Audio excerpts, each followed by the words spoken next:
if the overall base of property values grows even more. So that might sound like a mouthful. We'll give you some graphics to show you how that means, what that means to you. And we'll also, because I know Alderman Wagasback has told me about his constituents and what they want to hear, we'll show you how we come up with these numbers here tonight, what goes into that. Because some of you might not care, but some of you are interested to know how we come up with these numbers. And because some of you have told us that you don't think they're accurate. We want to show you that we walk humbly. Sometimes they cannot be accurate, and we can show you how sometimes that can arise and how you can fix it, and we can make things work better. So we're all here to do all of those things at the workshop tonight.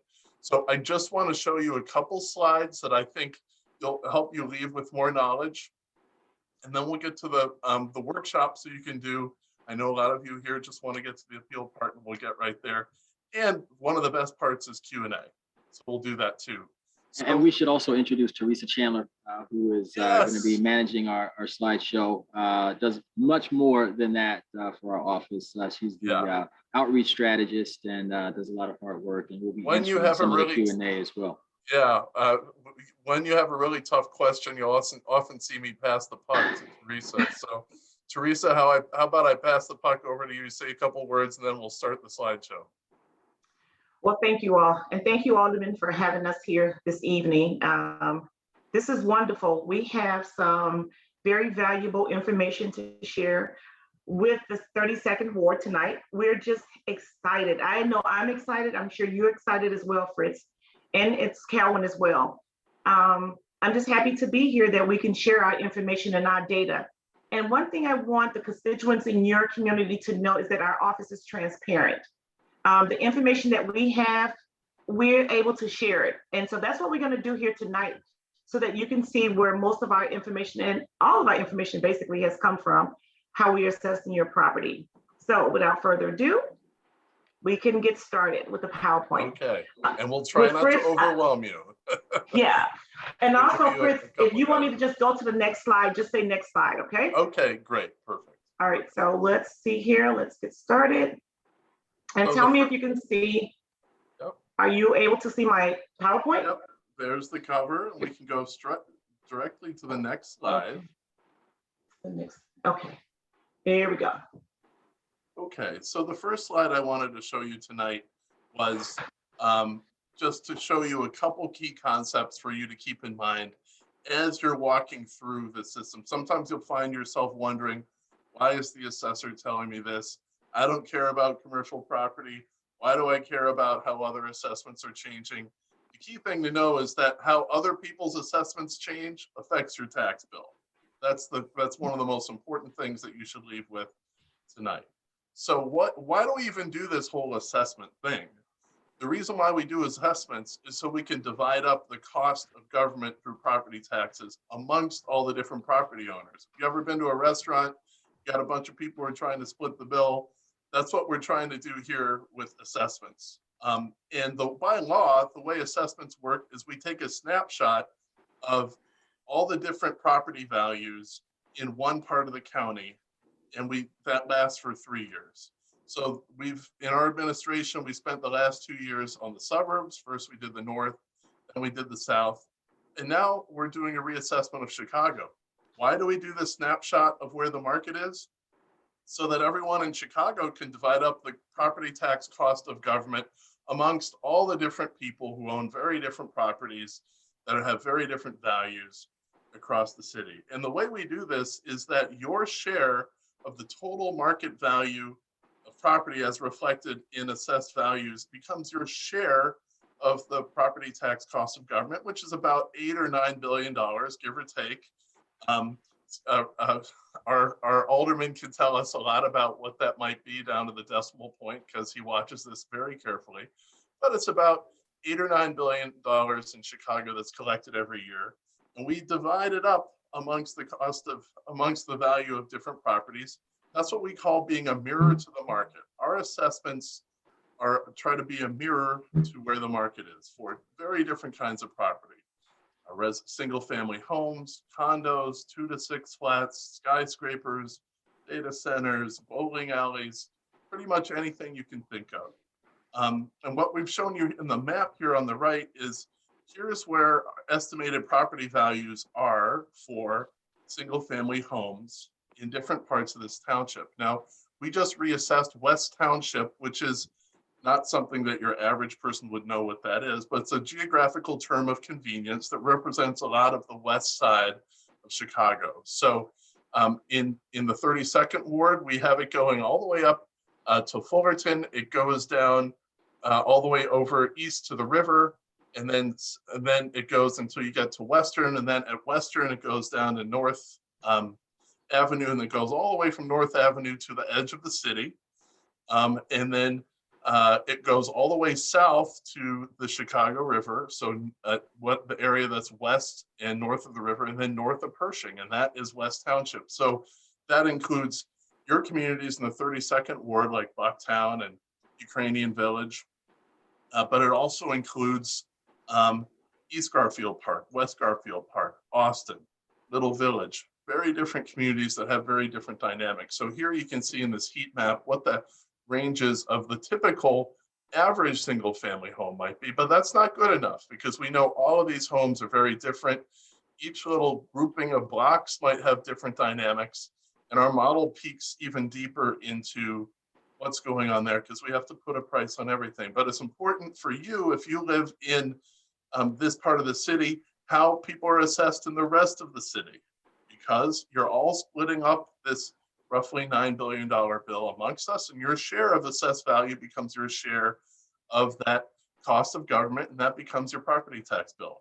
So that's why we do assessments. So the key takeaway from that is a change in your assessment does not mean or even come close to suggesting the same change in your property taxes when they're paid next year. If your assessment goes up 20%, doesn't mean your property taxes are going up 20%, because it depends how much other people's assessments are changing too.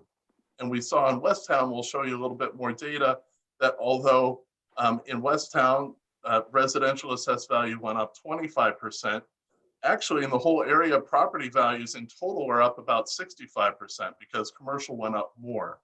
We expect dynamics like this in a lot of the rest of the city, where commercial is growing more than residential. So there have been all sorts of places in the suburbs when we've reassessed it where homeowners assessments have gone up, but their tax bills went down because assessed value in other categories grew even more, reducing their share of the cost of government. So if that sounds like a mouthful, it is a little bit complex, but just remember, a change in your assessment doesn't even come close to meaning the same change in your property taxes, because there are a couple different things that are happening. So let's go to the next slide. I want to show you this because this gives you some context for what's happening in your neighborhood. I'd like you to think about this as you think about how much your own assessment might have changed. You can see on the blue line, assessed value in this part of Chicago grew from $3.2 billion in assessed value to $4 billion. So that's up about 25%, actually 24%. But you can see the yellow line, which is the assessed value of commercial and other kinds of properties, grew even more, from 2.7 to 5.9. And therefore, the total base in this community grew from 6 billion to 9.9 billion, grew 65%. So homeowners' share of the property values in this part of Chicago, it shrank. Their residential homeowners' values grew less than total value, so their share shrank. We'll show you what that looks like in a pie next, but this is an important thing to keep in mind. If you really want to see how your tax bill might be affected later next year, you should see how much total assessed value in Chicago is changing versus your own, and that can give you a sense. When we do these assessed values, here's what you can see. Here's some of the dynamics that are going into what's happening with residential values. So you can see in the chart at right, the range of properties and how it's changed over time. So the average single family home in this whole part of Chicago, which not only includes your community, but includes a bunch of other communities that are very different. It grew a lot from in 2017 at 270,000 to 440,000 in 2020. So we are seeing pretty swift increase in prices, especially in the second half of last year. So that's good. It helped people who've invested in their homes, or they're now worth more. No one likes it when that has an effect on their property taxes, but if it's any consolation, we're seeing property values rising across a lot of Chicago. You can see the median sales prices here were in the $400,000 range, $440,000 for the average single family home in this part of the city in terms of sales prices last year. And you can see how it's developed over time. It's been pretty steady upward progression the last few years. And when you're looking at your assessment, one of the first things you should think about going into the workshop is, did the assessor accurately estimate what I think I could sell my house for? If we estimated to be worth much more than what you could sell it for, that might be a sign that we made a mistake. And that's a good reason for you to be here.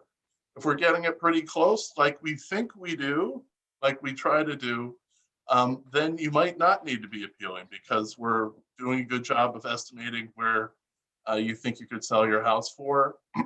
And an appeal might not be successful because you might not have much evidence to indicate it's worth less. So this is how we'll show you how the appeals process works. So we can go to the next slide. What goes into all these? So what I wanted to show you here was, this is how we think we're doing in terms of assessing values. The last time Chicago was reassessed in 2018, you can see that what the chart on the left shows is that the more modest your home was in 2018, the more we tended to overassess it.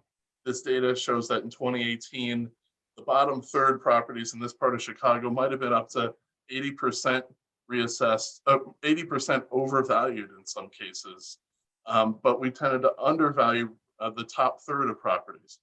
What we're saying here on the right in 2021, where you see these three dots, is that we think they're clustering much more together. So it's more accurate, and it doesn't tend to be biased against people who own homes at the bottom end of the price spectrum, and doesn't tend to be biased in favor of people at the top. This is about what we want to do. We want to have it all around 1.0. Why is it still at 1.06 rather than 1.0 for the bottom third?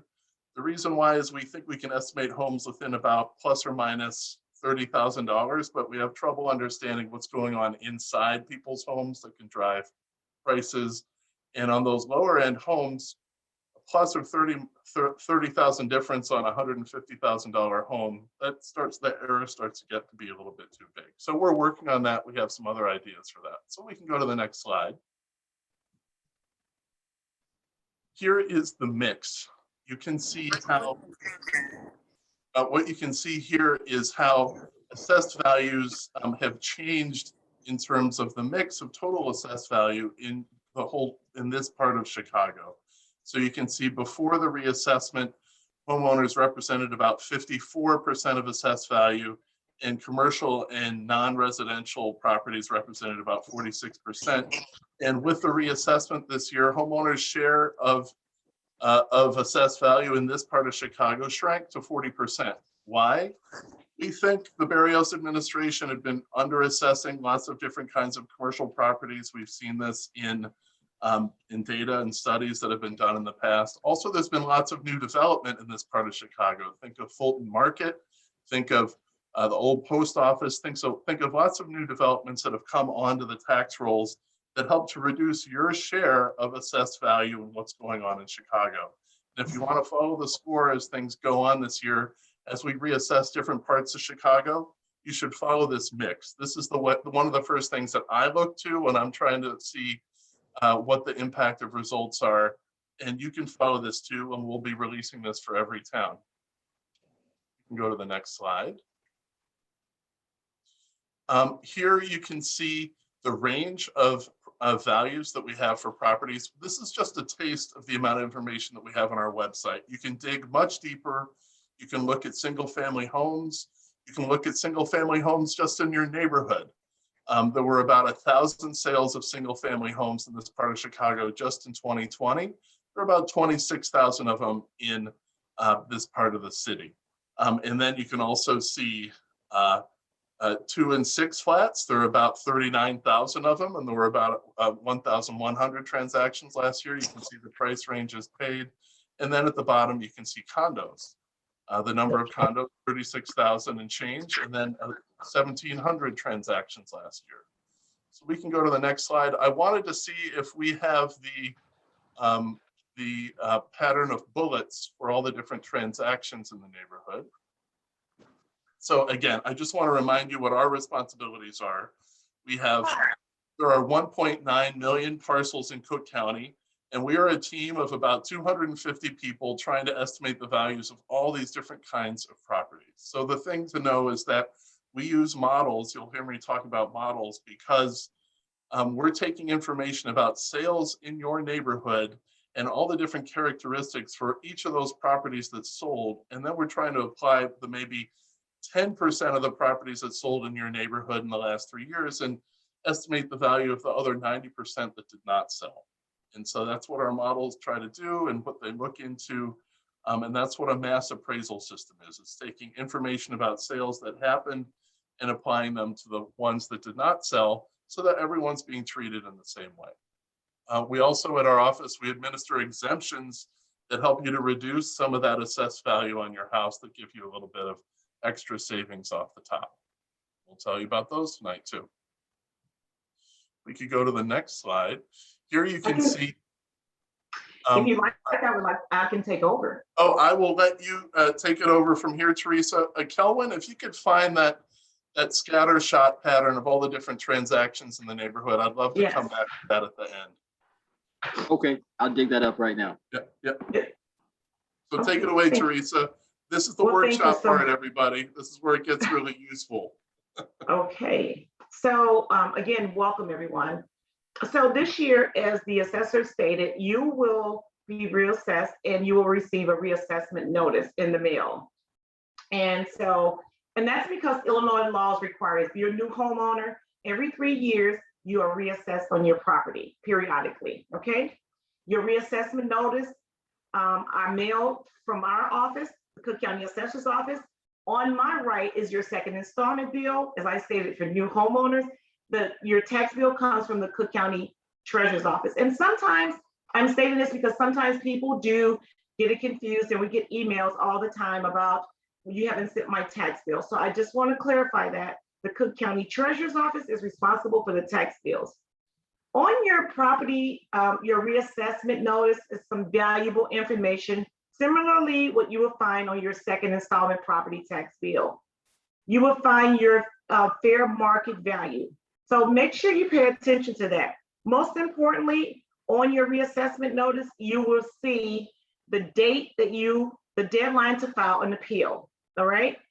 The deadline to file an appeal and many of your property characteristics on your reassessment notice, okay? Now remember, every 3 years, you receive this notice, all right? Which has all your market values, your characteristics of your lovely home as well. Now, if you want to file an appeal with our office, it's free. And as the alderman stated, you don't need an attorney, you don't need a representative. We're here to help you and it's free from our office. Even if you need help, call your local alderman. I'm sure he's there to help you as well. But you will need your email address. And it's best to start once you receive that assessment notice in the mail, okay? Because it's gonna have your deadline on there. And I believe the deadline is August 23rd for your township. You're gonna have 30 days to file your appeal. And make sure you can start your appeal, you can make drafts, you can come back and edit, but don't send it off, don't complete it and close it out. Because once you've closed it out, you can't make any changes, you can't make any modifications. But you can save it and go back to it if you want to add maybe a narrative or some comparable properties. And I'll get to that on my next upcoming slide. Now, as I stated, you will receive an assessment notice. Now, also on your assessment notice, we'll have your deadline of your township. You can also find your deadline on our website. Most of this information can be found on our website. The deadline, the calendar deadlines is here on our website under assessment calendar and deadline. And as you can see here, West Chicago opened July 21st and it will close August 23rd. And what I mean by close, that means that that's the date that you can file your appeal. That is the last date that you can file your appeal, and it's free online on our website. Now, what are some of the reasons a homeowner may file an appeal? All right, I'm just going to go over the top 3. Most commonly, lack of uniformity. And that just basically means the alderman and myself, we have the same type of home built by the same developer, but everything's the same, apples to apples and oranges to oranges. But my assessed value is significantly lower than the alderman. So that's lack of uniformity. You want to compare your assessed value and not your tax bills amount, all right? The reason why you won't compare your tax bills with someone else is because they may have exemptions that are saving them extra money, okay? Or they may be a senior, or their spouse may be a senior, and they may be receiving extra exemptions on their tax bill, all right? The second one is overvaluated. You believe, or you have proof that you purchased a house for maybe $200,000, and we have you valued at $250,000. That would be overvaluation, and you just purchased a house. That's overvaluation. You believe that your home is overvalued. And thirdly, one of the major reasons why people file an appeal is incorrect property description area. Our office states that you live in a 2-story building, and actually you live in a 1-story home, maybe, and so that's incorrect property description error, okay? So those are some of the 3 reasons, the major 3 reasons why people file an appeal. Now, what are some of the factors that affect your tax bill? Your assessment, of course, your exemptions, because they save you money, and there are 8 of them, your local township tax rate, which is decided by the Cook County clerk, and it really is all the money that derives what takes your community to run in your area, your township, the West Township area, okay? The levies from your local taxing bodies, the schools, the parks, the libraries, etc. Things of that nature, mosquito abatement, those are your levies. And also your total assessed value of your city and your town. But of course, we live in the city of Chicago, but you are in West Chicago Township. Now, when you're filing your appeal, many of you may want to attach a comparable property. You found some that's under your assessed value, or you have the same type of house and their assessed value is lower than yours. You may use our Cook Viewer to look for comparable properties to attach to your appeal. But you don't have to find comparable properties. We have analysts on staff, very knowledgeable analysts in our office that would do the work for you. So there's no need for you to look for comparable properties, all right?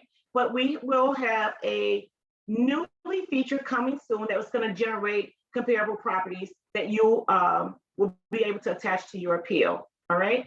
It's going to be a new application that you'll be able to find comparable properties. Now, in filing your appeal, as I stated, you may want to upload documents, all right? So the first one here is additional, let me just say, go back to additional PINs. You may have 2 PIN numbers, and sometimes we do. Sometimes people have 3 property index numbers.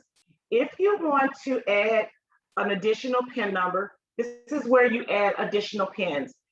Your property maybe 2018 412-036 and 037. This is where you will add your additional PIN on the appeal site. If you have attachments, if you have pictures, a narrative, an appraisal, maybe paperwork from the bank stating your value of your home, you will put it under attachments, okay? So be very careful with this, because additional PIN numbers and attachments, all right? And we're able to accept your graphics as well, all right? Now I'm going to talk about how we can save you money on your property tax bills, and that's through exemptions. And oftentimes people fail to file for their exemptions. And what are exemptions? They help to lower your property tax bills by reducing your equalized assessed value of your home. So I'm going to get briefly into them really quick because I know that we want to answer some questions. So I want to just talk about them. Now, the first one is the homeowners exemption. We have the second exemption is the senior. You must be 65 years old, born 1955 or prior. And if you qualify for the senior exemption, you may qualify for the senior freeze exemption if your household income is less than $65,000. That's gross income. That's everyone in the whole house. And also we have the person with disability exemption. If your physician deems you disabled, we have a form that's called the P-Tax 343, or if you receive Social Security disability, you may be eligible to file for the homeowners, the senior freeze, and a person with disability. Yes, for exemptions. It's possible, okay? I've seen it happen. So that's a great savings. Also, we have the returning veterans exemption, all right? And that's returning from active war. Not World War II or anything, active duty, all right? And we also have the veteran with disability exemption, all right? If you have a service-connected disability, service-connected is the key word here for veteran with disability, 30% or greater, you can apply for the veteran with disability exemption. Now, if your disability service-connected is 70% or greater, you will be exempted from property taxes. We also have the long time exemption. The long time exemption is, there's 3 requirements for the long time. And oftentimes we get this question, why am I not eligible for the long time exemption? Well, if you've been in your house since 2010 to 2020, so 10 years, you can say, oh yeah, that's me. And your household income is less than $100,000, you and your significant other, yeah, okay, that's you, that's me too. So, and also, but it's the third part, when your equalized assessed value has gone up significantly. And those are the 3 requirements for the long time homeowners exemption. One thing I do want to note is that if you apply for the senior freeze exemption, you cannot receive the long time exemption at the same time. And that's because they're both income based, all right? Sometimes we have seniors apply for the senior freeze exemption, and we actually will give them the long time exemption because it's a greater savings. Do we know their income? No, but what we would do is send them an application, and then they will provide us with their income, okay? So we just don't automatically give it to them, but we'll tell them like, look, would you like to apply for the long time homeowners exemption? Or if they have applied for the senior freeze exemption, we would know because their income is less than $65,000. And lastly, we have the home improvement exemption, all right? The home improvement exemption, if you make up to $75,000 worth of home improvement on your home, you'll be exempted from property for 4 years of the home, of your savings on your property taxes. So all of this is on our website as well. All of the requirements is on our website. Now this year, we automatically renewed exemptions. Why? Because of COVID. Our office was closed, but we never stopped working. We never stopped helping each and every one of you all. So what we did was we renewed the homeowners exemption, the senior exemption, the senior freeze exemption. You didn't have to come to our office. We automatically renewed these exemptions. And one way we found out which exemptions you applied for, we had it in our system, of course, and also we double checked with the Cook County Property Info to see what actually you applied for last year. And so those exemptions were renewed. And this is what you come up with when you go to the Cook County Portal website. This is the history that we went on to find out what exemption you applied for. So what's in this portal is what we auto renewed for you this year, all right? The deadline for exemptions was April 9th, and we did extend it, okay, for anyone that missed the time frame, but now the process is closed. However, we can still help you if you missed your exemptions.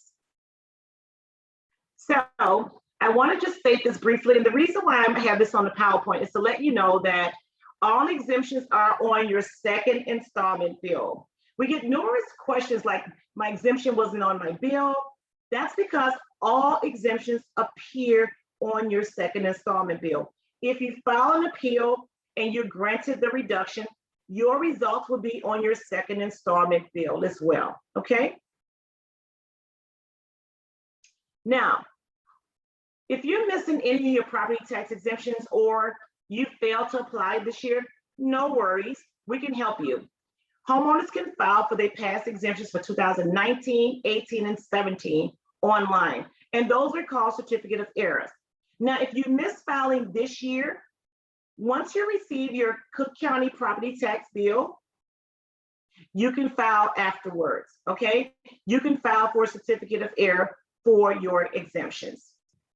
All right, so these are basically refunds. When you file for certificate of errors, these are refunds, all right? Because you missed applying. Now, our office is open for in-person visits. And of course, we are still practicing social distancing and for health screening purposes, and you must wear your mask, all right? You also can make an appointment to come down and speak to one of our representatives as well. And please follow us on our social media. And this is the phone number where we may be contacted, 312-443-7550. And I want to thank you. And we want to turn it back over to. Okay, I'm actually gonna jump in. Thank you so much, Teresa. Sure. If you could stop sharing, I'm gonna share my screen. The assessor wanted to go back to one data slide. Okay. That I'll put on the screen. By the way, thanks, Teresa. That was really a nice presentation. Thank you. Yeah, what I really wanted to let individuals know is that, you know, Alderman, we get a lot of questions. We find out that there's a lot of individuals who has never applied for their exemptions. And these are savings, and they're wondering why their tax bills are up. It's because they have not applied for their homeowners, their senior or senior freeze. And many of them didn't know that they have they can get a disabled person's exemption, or all three or four. And just to build on that, Teresa, you know, only about 70% of homeowners actually have the homeowner's exemption. And this is the exemption that everyone can qualify for if it's for their principal residence. So there are a lot of folks out there who don't have homeowner's exemptions. So make sure that you have it. You can check it on the website that Teresa had. And if you don't have it, as Teresa mentioned, you can look back 3 years and get refunded to you in a check through that certificate of error process, the amount that you overpaid, because we will retroactively apply that homeowner's exemption to that house. And same for seniors out there. That's something really important to know. The certificate of error is, and I know we saw a question here in the Q&A about what if I didn't have my homeowner's exemption on there. You can do that look back through the certificate of error process. Now, if Kelvin, if we could zoom in, you tried to zoom in, but you pressed cancel. Yeah. Well, I want to show you a whole snapshot first, but okay. Yeah. Right. So this is basically what I wanted to show everyone here is these are the transactions that happen in your community that help us inform what we're doing with the assessment. So when they're in the 32nd ward, we look at all the transactions that happen. We actually look at the past 7 years. Here are these dots. These are just transactions that happened in 2020. And you can see the different color corresponds to different prices. The gold and red prices are under 250,000. The ones that are pink and purple and blue, those are at the higher end of the range. So as you go up into the 32nd ward, if you could scroll up a little bit, Kelvin,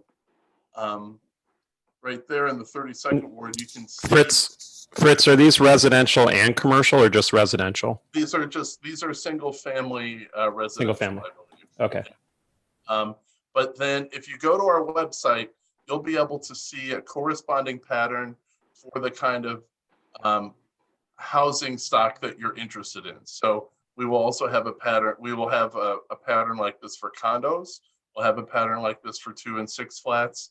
And actually people can drill down and look at their different neighborhood code that's on your assessment and see all the different transactions that happen within your neighborhood, which is just a couple blocks within the ward. So you can go down to drill down as much detail as you want in trying to understand the process. But this is what our assessment model is looking at. This is sort of the raw material that we start with in trying to put a value on all those homes that did not transact, because we have to assess them all at the same time. So that's why I just wanted to show this to you. You can see the different kinds of price ranges that are paid for different kinds of homes out there in the neighborhood. But let's get to the Q&A here. So I saw a question there.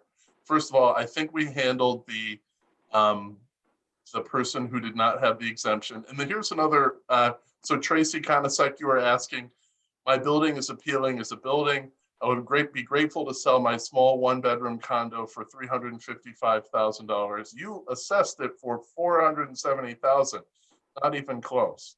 And how can this happen? And I just wanted to explain, when we're valuing condo buildings, we actually have, under the law, we have to value the whole building. So we look at the footage in the whole building, and then we do that by looking at transactions that happen within that building per square foot to price it, and then buildings like it nearby. But then what happens is, how do you determine the value of your condo? Well, it's your percentage share of the whole building that determines your assessment.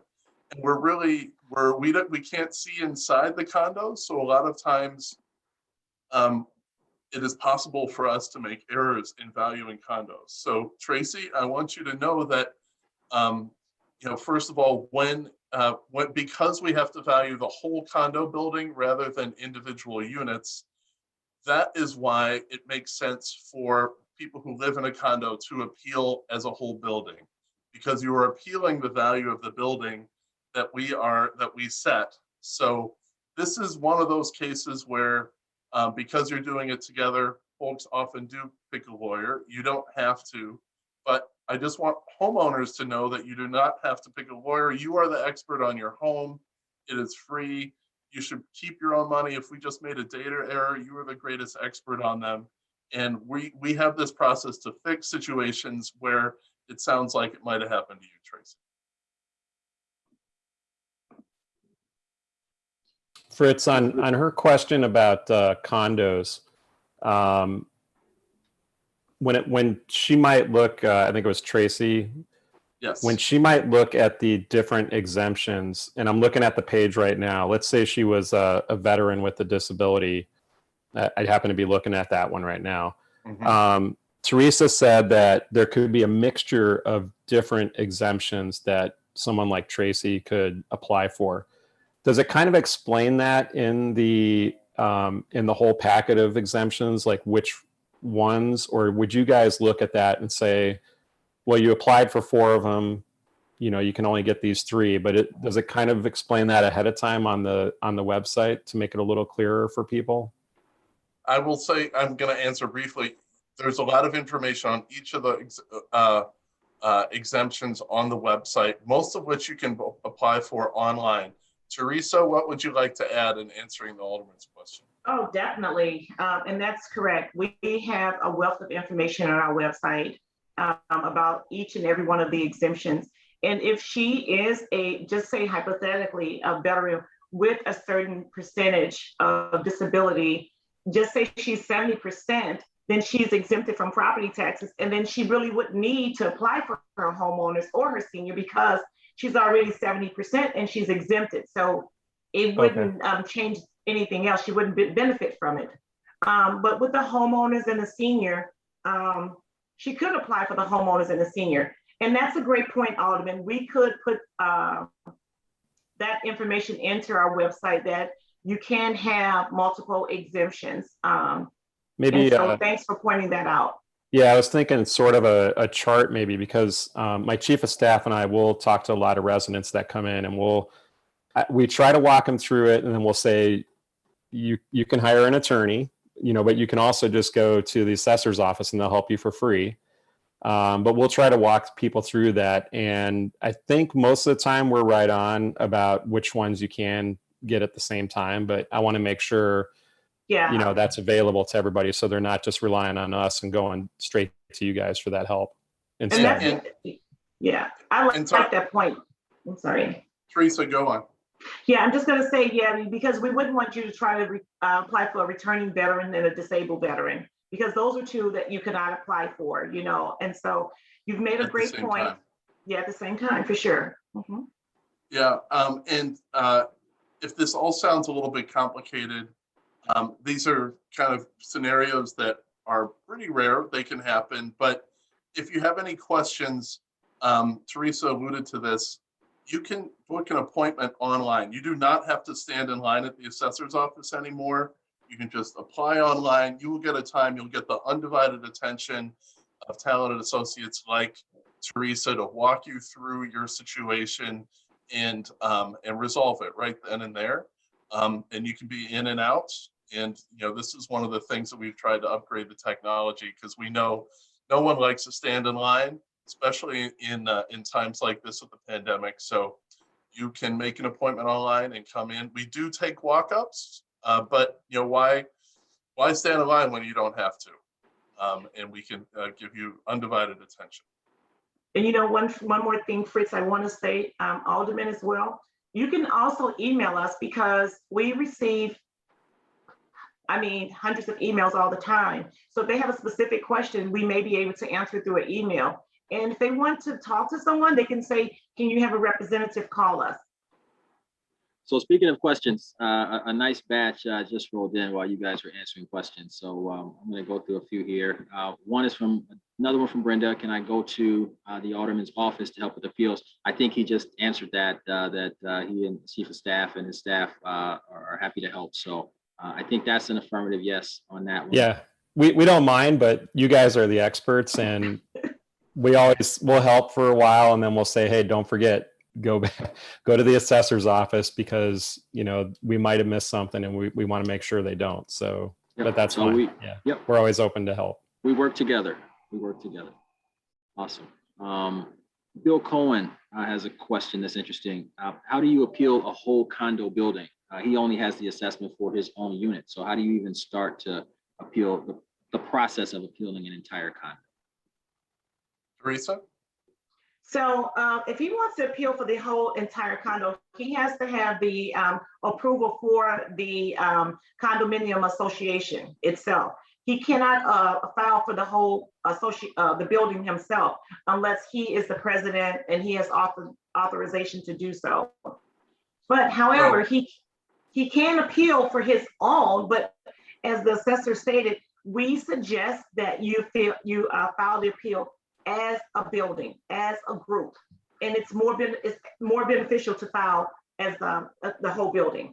So you should get on the horn with your condo association, yes, a president, and take it from there. And condo associations oftentimes have experience with this process. Another question I know Teresa answers all the time regarding the long time exemption and the home improvement exemption. What's the eligibility for the long time? For the long time, you must have been in your house. Okay, first, I'll take the long time. You must have been in your house over 10 years. Your household income must be less than 100,000. And the equalized assessed value must have been going up. So that means that, say if you filed an appeal last year and you drop your value, you may not be eligible, but your assessed value must have been increasing over the time period. And the long time is from 2010 to 2020. All right, so last year. And Teresa, the kicker under the law, which makes it hard to qualify for, is only the people whose exemptions, their assessed value increased more than just about everyone else qualifies. So only about 2% of homeowners qualify for the exemption, because the standard set under the law is so high. You have to be among the top percentage of people whose assessments increase the most. And it changes from year to year, which is very frustrating for people because we can't give you a direct answer on whether you qualify or not unless you get a notice in the mail or you ask us. But the test that's set under the law is very complicated and limits eligibility. So that's why the answer is one. And then for the home improvement, I'm going to drop in the chat a list of eligibility requirements from our website. So please refer to that. That should go out to everyone for the eligibility for the home improvement exemption. Okay. I'm going to quickly take Brenda's question. You can sign up for an appointment online, or you can call. And of course, you can always call for help. We put in place a call center, so our associates are ready to take your questions. And Callan, one thing we want to mention is that when individuals apply for exemption, it must be their primary residence. We have a lot of, we have people that may have another home. So if you have a summer home or a house in Michigan, just be sure that they apply for the exemptions on their primary residence. Okay, it's very important that they know that.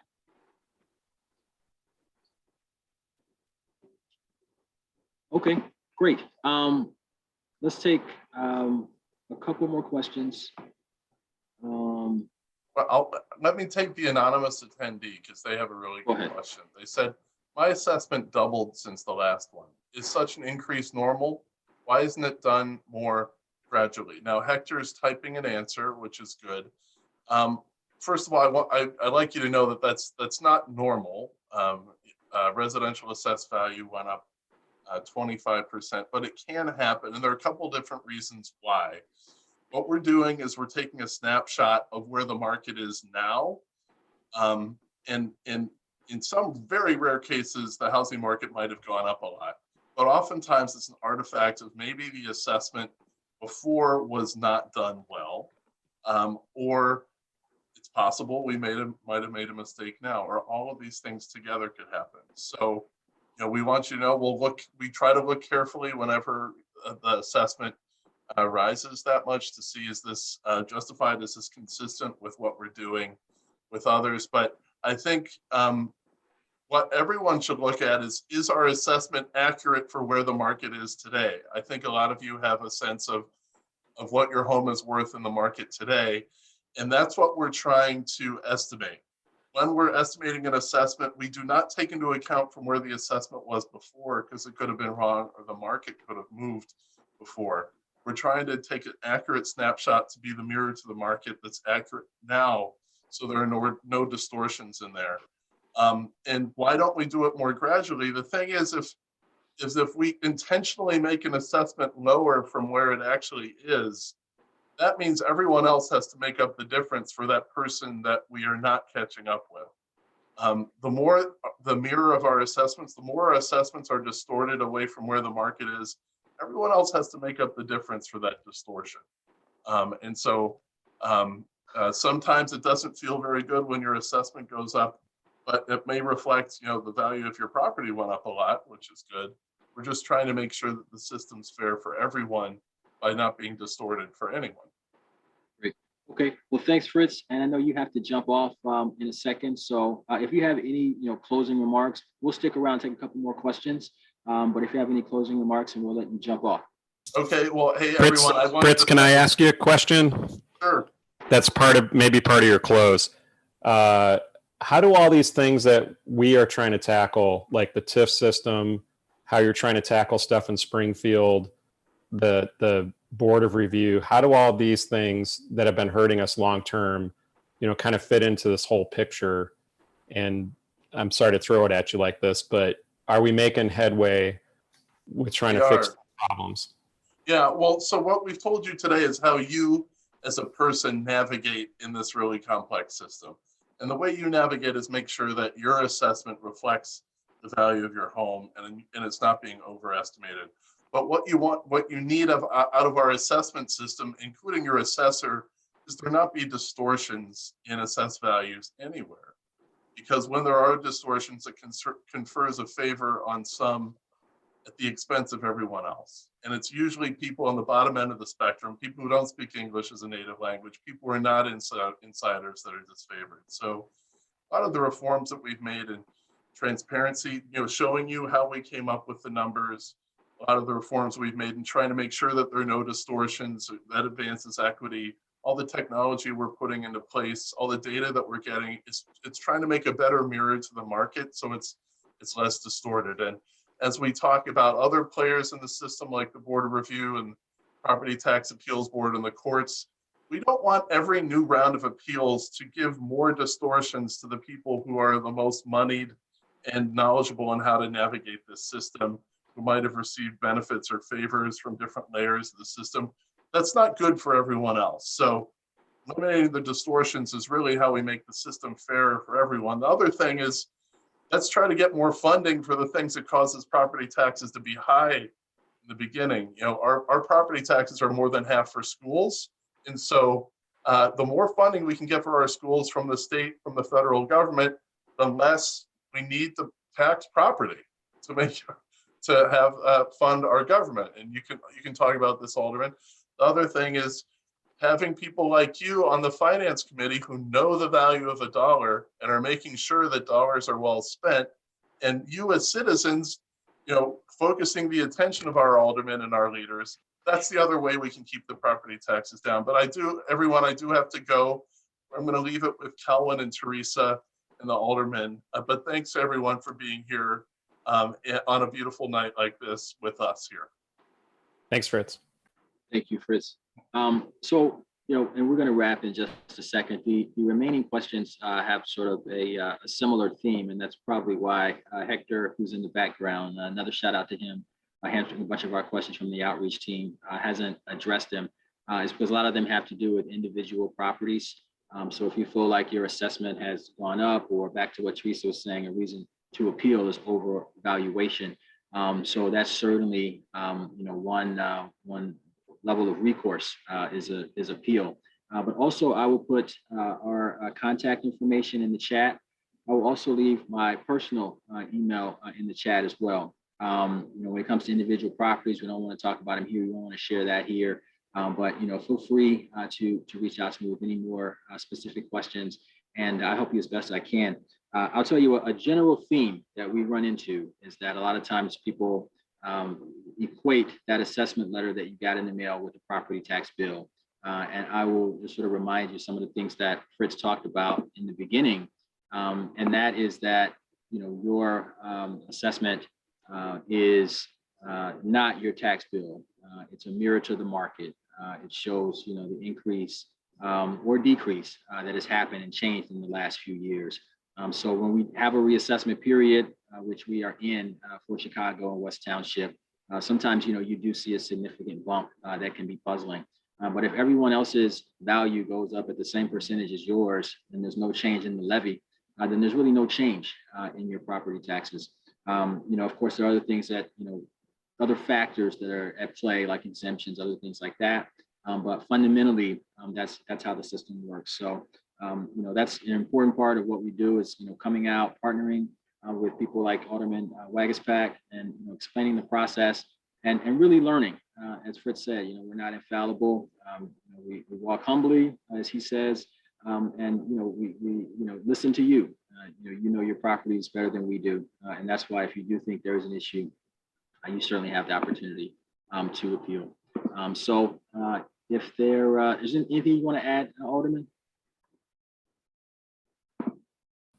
Sorry, I was muted there. Well, I was just going to say thanks, Kelwin and Teresa, and the residents. I think I heard like Bill, Brenda, Tracy, several other people who attended. Hopefully this was helpful, and I would definitely go to the website because the more information you guys put up there, which over the last couple of years has just grown exponentially, it's really helpful to us. And like I said, my staff and I try to help out, but we're essentially just going to your website or speaking to some of your staff and just relaying that information. So it's great to have that ability to just do, a check with you online as a resident or business owner. So I really appreciate you guys doing that. That whole transparency is very refreshing, and there's so much information on that on there that I kind of look and I'm like, wow, this is unusual. So it's very helpful, and I appreciate you guys taking the time.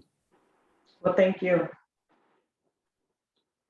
Okay, well, thanks everybody. I put my information in the chat. Feel free to follow up with us. This is a long conversation, and we're going to continue to partner with the Alderman's office and continue to be a resource. So thanks everybody for coming out tonight. We appreciate it.